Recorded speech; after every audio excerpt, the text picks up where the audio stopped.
I'll be glad to take your questions. Thanks. So, starting with the school date here, is this a mandate to school districts? I know locally Richmond has already said all virtual the rest of the year.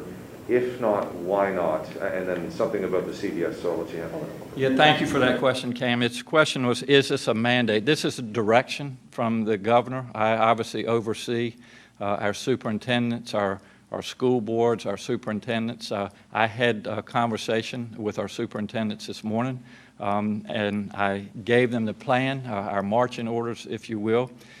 They are in line with that, and I expect the superintendents, the school boards, our teachers, everybody will come on board with this and get our children back into the classrooms. And these will be options we are giving to our schools to do this safely and responsibly.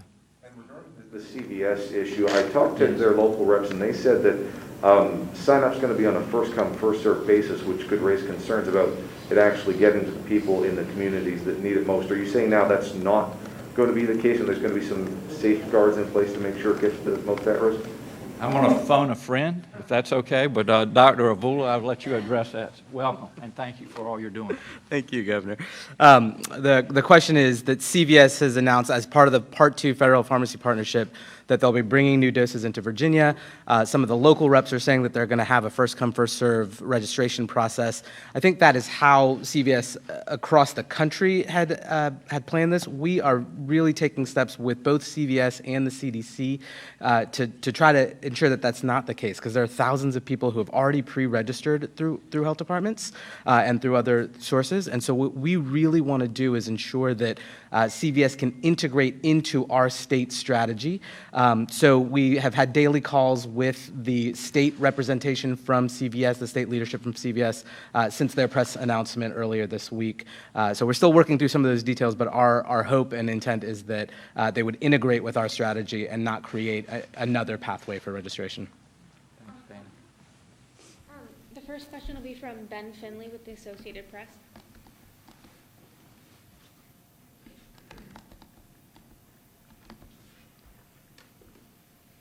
Ben, do we have you on the line?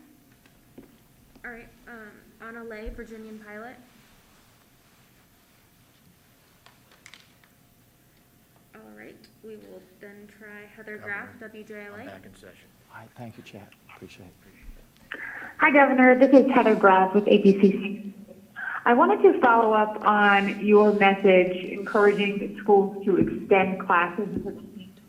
You said you wouldn't mandate that, but how would you help school divisions be able to manage the costs associated with extending the school year, especially for some of these really large school divisions like Fairfax County here in Northern Virginia? And I believe if I heard your question correctly, it's relating to extending days during the summer session.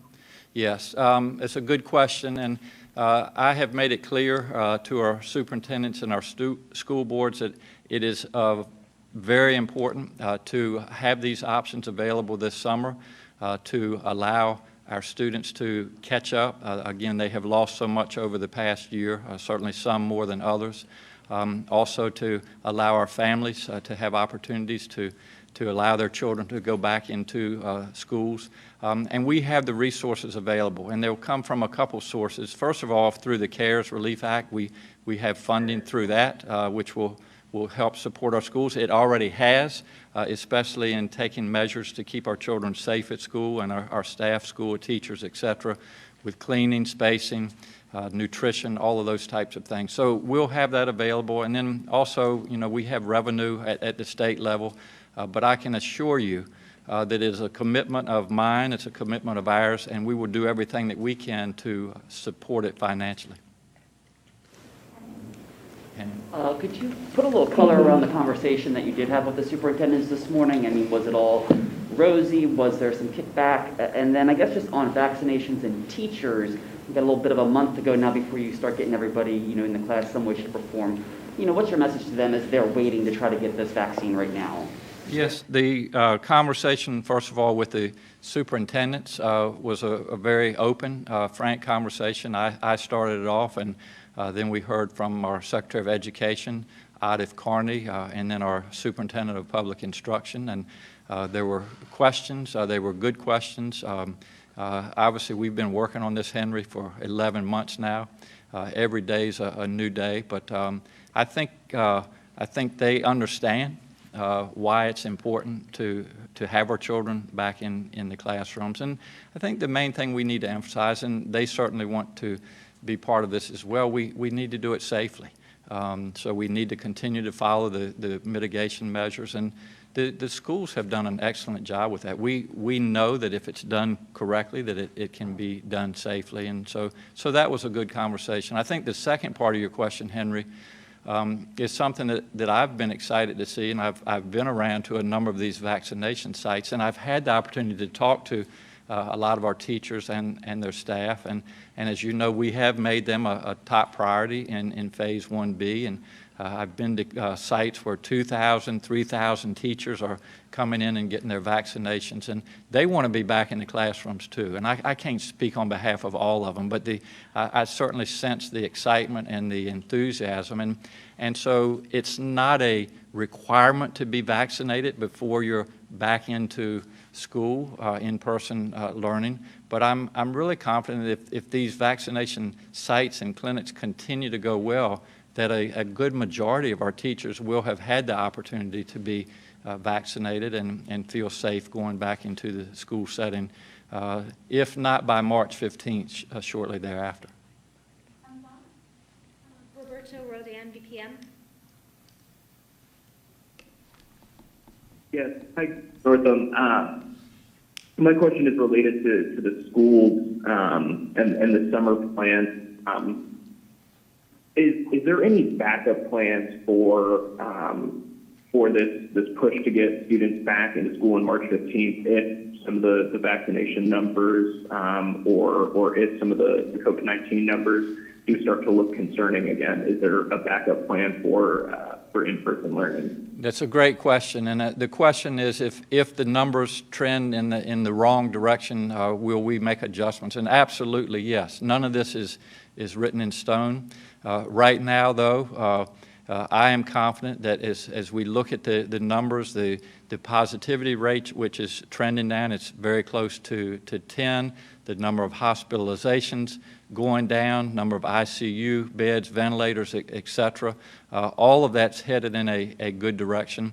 And that in combination with, we've had close to 1 million Virginians now receive their first dose. So the combination of numbers going down and vaccinations going up, I'm confident these numbers will continue to trend down and we'll be able to proceed with our plans. If for some reason things change, obviously we're going to be flexible and all options will be on the table.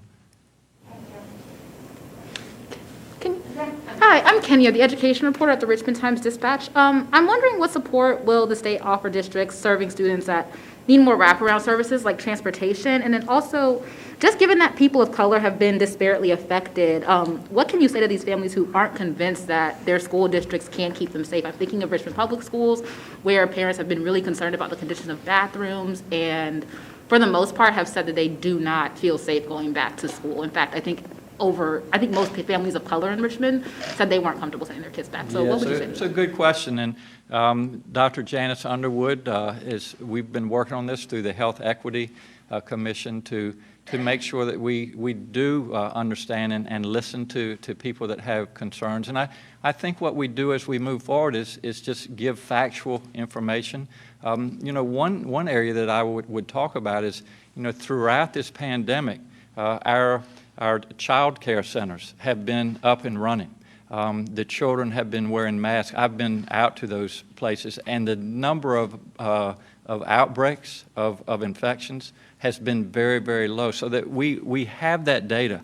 We have the experience to know that we can do this safely. Obviously, as I said earlier, not everybody is going to be willing to run through the front door and say, we're back to school as normal. There will be individuals that don't feel comfortable. There will be families. I have a lot of families that I've taken care of that may have individuals at home, maybe a parent, a grandparent, whoever, that has health care issues. They may not have had the opportunity to get vaccinated yet. So those families are not going to feel comfortable sending their children back in school. I get that, but I'm just hopeful that if we give factual information in time, people will realize that this is safe and it's really in the best interest of our children. So that will be the plan. And I think the other question, your first part of your question was, what about resources? And I spoke to that a little bit earlier, but we have the resources that we need to do everything that we can in the schools, whether it be spacing of our desks, whether it be sanitizing, how we properly provide nutrition to the students. Those resources will be there, and we'll do everything that we can to make it as safe as we can. Bill Atkinson, the Progress Index. Yes, thank you very much. Governor, my question is not so much a question, it's more of a clarification. When you set the date of March 15th for the in-person learning plans, is that the day you want the students back in the school? And if not, how, going forward, once you receive those plans, when do you think the students could be back in school? Yes, that's a good question. The question was on March 15th, is this going to be, we open the doors and everybody come back to school? And the answer is no. March 15th will be when options are in place through the different school districts across Virginia to allow in-person education. Yeah. Okay, and then Kate, we have that. Yeah. Hey, Governor. My question is about the summer school. Wondering, a lot of teachers wouldn't typically work during those summer months. So do you believe that teachers should get the choice whether or not to work during those weeks? And then also, how will that work with their contracts and pay too? Yeah. James, you might want to touch on that, but you know, I've had discussions with a lot of teachers, and again, I can't speak on behalf of everybody, but I think the majority of our teachers in Virginia really want to be part of the solution. They realize that our children have suffered and their families have suffered through this, and so I expect there will be a lot of teachers that will say, you know, we want to be back in the classroom. We know our children need to catch up, and we're going to do everything that we can to help that system along. There will be some that obviously don't want to. A lot of people take summer vacation. I get it, but we're going to work through that and make sure that we have the resources and the teachers there to get our kids caught back up by the fall time. James, if you'd like to add to that, you probably have a better feel, so thank you. Thank you, Governor, and thank you for the question. First, I just want to congratulate Mr. Swan on being appointed to the Board of Education. We've looked forward to the day that a teacher would sit on the board, and I appreciate the Governor's foresight on that, and congratulations to you, and look forward to working with you. As it relates to year-round school, certainly it would be our expectation that teachers would be compensated for any additional time over and above their contract. The Governor has mentioned several times the latest round of CARES money. In total, that was around $930 million, of which 90% of that has already gone directly to districts. Kenya had asked a question about Richmond City. Richmond City, as an example, got $54 million of that. And so a significant infusion of money has gone in place both to address the issues that they may need to open school and the issues they may need to do for extended learning time. I think it's important to note that it will look different in every school district, in every school division. Some of our school divisions have been open 5 days a week since August. And what their students need to do in terms of extra time will be vastly different than in communities that have had no in-person learning up until March 15th. And so I think the school divisions, some will do year-round schools, some will do additional summer schools, some may add time to their calendar, some may add time to the school day. And we're going to work with them between now and March 15th and then on into the summer on what those plans look like. And if they need extra support from the state, we'll be there to help them. Thank you.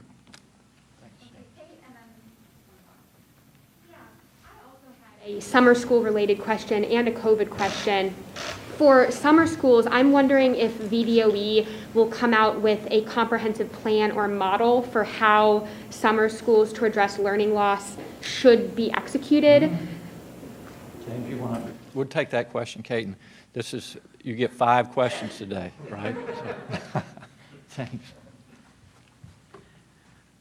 I don't want to get too far ahead of an announcement that we'll make in the near future, but we are going to be announcing a work group that will focus on remediation and recovery. We just started sending out invites to the work group members yesterday that we're calling Virginia Learns, and essentially that work group will be putting together a document similar to our 3R document that you're all probably very familiar with now, that will address how to address student learning loss, how to think about flexible calendars, how to think about next year in the context of what we've seen prior to March 15th.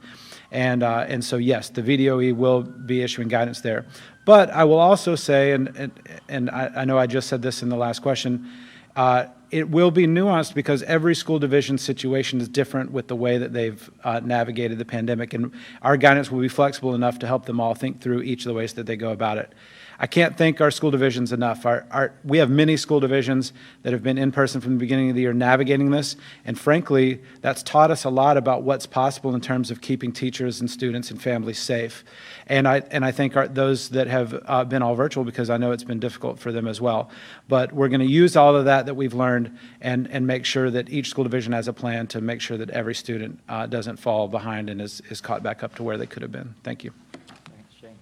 And Kate, you had a second question? Yeah, I had a question. So, now that the South African variant has been discovered in Virginia, early evidence is suggesting that the vaccines currently available are not as effective against that variant especially. Mm-hmm. So I'm wondering if health officials have any guidance for, as more and more people in Virginia get their second vaccinations, how should they be acting and proceeding with daily life given those variants are out there? Yeah, it's a great question, Kate. And the question was about the South African variant, which is, as we know, more contagious. My message would be, Kate, that the best way to keep that suppressed is to wear our mask, keep our social distancing, wash our hands, and also get vaccinated as quickly as we can. These viruses, in order to mutate, which we know they do, they need a host. And the less hosts they have, the less that virus is able to replicate. And so that's the key. And that's why there's an urgency to get people vaccinated as soon as we can against the variants that we know it works for. And that will keep the others from arriving, to keep it to a minimum. So that's really the key moving forward. Matt Jones, Daily Press.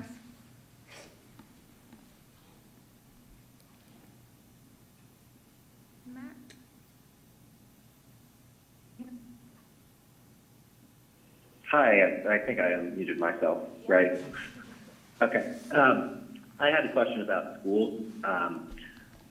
I was wondering what your advice is to schools that are struggling with staffing shortages. I know that there are several school districts that I cover have been struggling with the number of teachers quarantining and getting substitutes. How will schools that are struggling with that be able to reopen by March 15th? Yes, thank you. Dr. Lane? Thank you for the question.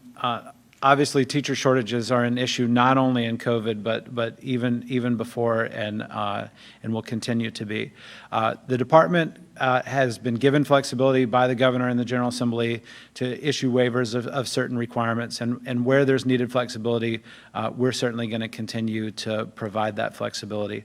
As an example, a long-term substitute teacher prior to COVID is only allowed to teach 90 days in a row before they must have a full-time licensed teacher. We've provided that flexibility so that a long-term substitute teacher can remain for the entire year while we deal with COVID. And so I won't go into every flexibility, but if school divisions are finding people that are able to come in and support our students in person, while many teachers that are high risk have to stay home, we'll continue to provide the flexibility so that's possible. Obviously, the best situation for students is a full-time licensed teacher in the classroom, and as much as we can support recruitment efforts, we'll continue to do that as well. How are you doing today, Governor? I'm well, Andre, and I hope you are also. Thank you. Got two questions kind of separate from what we talked about today. We're still getting phone calls from parents and family members of inmates who say that there are, 20-plus people in a pod, and there are anywhere from 5 to 8 people who have tested positive for COVID. And also, new inmates are coming into the facilities per some of these parents who may not have been tested, and they are possibly spreading the virus to those who are already inside. Yeah, if you can, and I'll come back to you for your next question. I'm going to have Secretary Moran give us an update on the vaccination programs at our Department of Corrections. Brian, thank you. Thank you, Governor. Thank you for the question, Andre. It has to do with vaccination program at Department of Corrections, and we're very proud, and we appreciate VDH providing the vaccines to the Department of Corrections. As you know, this has been an issue we've been struggling with since March because of the congregate housing setting that our prisons obviously have to experience. So, as of this morning, Department of Corrections medical staff had a total of 14,906 individuals vaccinated. That breaks down 10,391 inmates, 4,516 staff. And that information will be updated by 5 o'clock today on the DOC website. We've received a total of 17,500 doses, and we've requested, and I believe we will receive another 6,200 next week. So they've been doing first doses for the first 28 days, so we're now going to be able to start the second dose. And in terms of active cases at DOC, I believe you asked about that as well. We have conducted 86,057 tests, so we continue that robust testing program so that we can implement the appropriate separation and isolation and quarantine efforts. That's imperative to arrest the spread. Say, as of this morning as well, 579 offenders have active COVID. So that number fluctuates. 7,886 inmates have recovered. So those are the numbers, and appreciate the question, Governor. Thanks, Secretary. What about separating them? Could you speak more about the opportunity or the availability to separate those who may have COVID in these pods versus those who don't? Sure. The question with respect to the appropriate action once the DOC is aware of and that's why the robust, aggressive testing program is so vitally important, because as we all know by now, you can have no symptoms, you can be asymptomatic. And so we'll continue that testing. I will say DOC now has reduced the prison population. I believe last March when this began, it was about 29,000, well, just over 29,000, short of 30,000. We're down to about 24,000 total inmates now.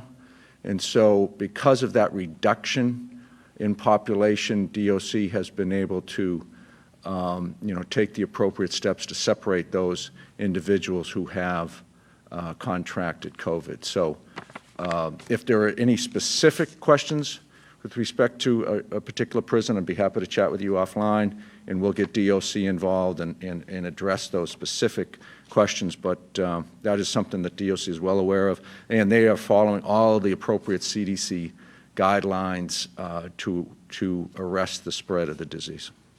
Thanks. And lastly, Governor, there seems to be a number of folks who almost boastfully say that they're not wearing a mask, they're not practicing social distancing, they're not adhering to the restrictions. Is there some lax in the enforcement that we may not be seeing, or?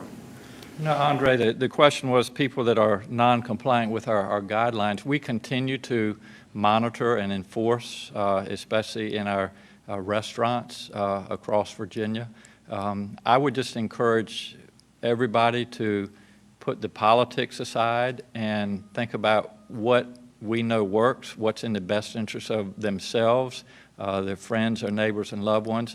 It's really not asking too much for folks to wear a mask. And as I said earlier, we're in a race against time right now, Andre. We're in a race to get people vaccinated, and we're in a race to keep these numbers as low as we can. Back to my earlier point, we know that there are variants out there. We know that these types of viruses, these RNA viruses, they survive by mutating.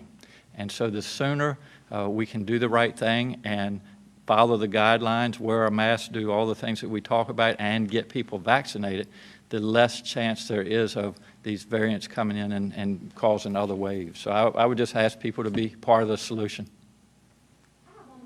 Yes, ma'am. So back with the school thing, so race is a big predictor of who will stay virtual and why. And so with that, I mean, if the message is that being in the classroom is what's going to help kids and families of color likely won't send their kids back, how does that not exacerbate equity gaps and achievement gaps? I'm not sure I understand your question. If families of color aren't likely to send their kids back, because I know in Henrico, the family that was likely to send their students back were white families, and same thing with Richmond. And so I'm wondering, how does that not exacerbate equity and achievement gaps? Yeah, you know, the way I would look at this moving forward, I mean, we understand that people have anxieties and legitimate reasons for being concerned. We've seen this. We've been in this pandemic now for 11 months. We saw it with testing. And we really tried to reach out into the communities. We used our Health Equity Commission. We communicated with our faith leaders. They have helped with, you know, with the folks that come to their places of worship. And so we understand that trust issue. So we made a lot of progress during the testing. We're going through the same thing with vaccinations. And again, to have people in the community speak up to that this is safe, it's effective. I mean, to give that factual information is important. And the same is going to be with our schools. You know, we're going to need people to continue to communicate that, you know, we realize that there are anxieties out there. We understand that. But at the same time, you know, we need to move toward getting our children back into school, and we're going to do it as safely and responsibly and as equitably as we can, and that's what we'll do moving forward. I just wanted to end up to give a couple more thanks, if I could. I know it's been a little bit of a long conference, but first of all, we wouldn't be able to do this and reach out to those, especially that are hearing impaired, without our sign language interpreters. So thank you all for being here every time. And I might also say I struck up a conversation as I came in here with this young man, and he shares the first name as our son. So we have a lot in common. So thank you, Weston, for all that you're doing. Secondly, moving on to perhaps a little bit more serious discussion as we close out. This weekend is the Super Bowl. My team, who wears maroon, is preparing for next year's Super Bowl.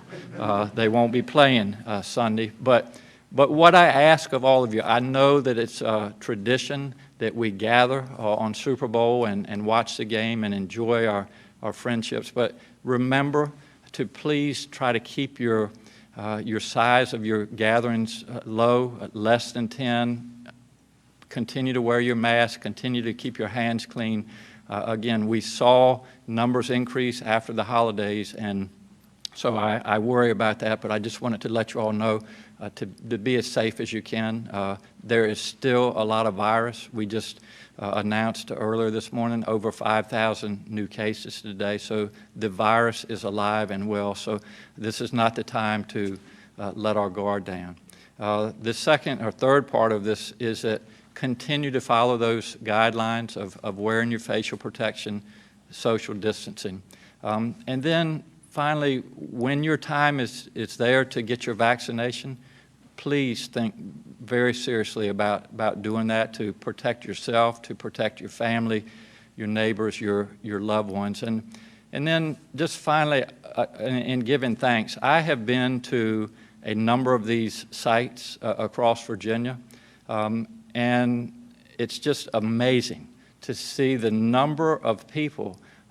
Some are on a payroll, some have volunteered, school nurses. I mean, I could go right down the list. People that show up and give us the opportunity to be vaccinated. And all I ask is I certainly on behalf of Virginia say thank you to all these people. This has really brought out the good in all of us, I think, during these difficult times. But when you go in for your vaccination, look around and you'll see a lot going on, a lot of people that are helping to make this possible. So all I ask is to to say thank you to them. They would appreciate that. So have a good week.